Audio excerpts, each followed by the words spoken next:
I took these photos in 2010, when for more than 20 years I'd already been visiting Tibetan refugee camps in India and in Nepal.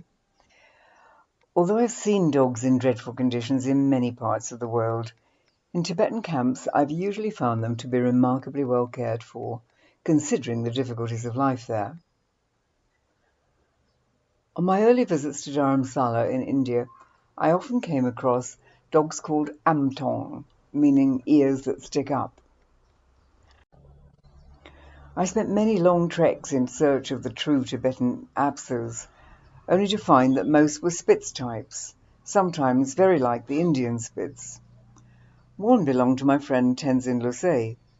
When I asked to photograph it, he asked me to return the next day, and when I did, I found the little dog gleaming white. He'd given it a full bath in Dettol. Sadly, that same dog was taken by a leopard a couple of years later, a reminder that leopards remain a real danger to dogs in these regions.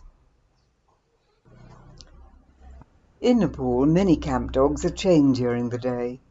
It may look harsh, but it protects them from straying, being stolen, or from poisoned meat, still sometimes used in government culling campaigns. Thankfully, over the years since then, animal charities have helped reduce that risk. One of my strongest early memories is of a communal water pump in Jaulakhel camp in Kathmandu. Everything seemed to be washed there, even the dogs, under the cold flowing water. In 2010, there were plenty of Tibetan Apsos in the camps, though the word Apso is used loosely. Some are what we'd call Tibetan Terriers, others more like Lhasa Apsos, and sometimes siblings look like one of each. I've often seen unusual colours, including chocolate or liver, which Tibetans value as much as any other.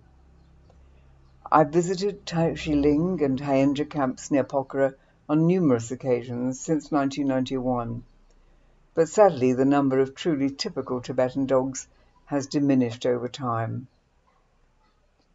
Most homes in the camps have a small garden, fenced in to keep the dogs safe.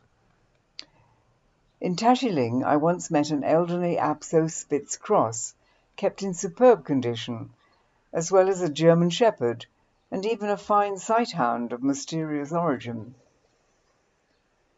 At Hayenja, there are Tibetan Terriers, Apsos, Spitz types, and until a few years ago there were 2 Tibetan Mastiffs in the monastery, and even a Caucasian Ochaka brought down from Mustang.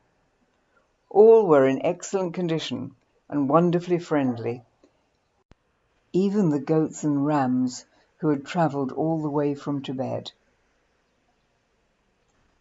And finally, one of my favourite memories, a little dog very loosely described as an Apso in a small camp in central Pokhara. He was proudly sporting dreadlocks, which were very, very carefully nurtured by his owners. Thank goodness they've never seen a puli or a commandor, or they might have had even more ideas. The dogs of the Tibetan refugee camps have always impressed me, healthy, cherished, and an inseparable part of Tibetan family life, even in exile.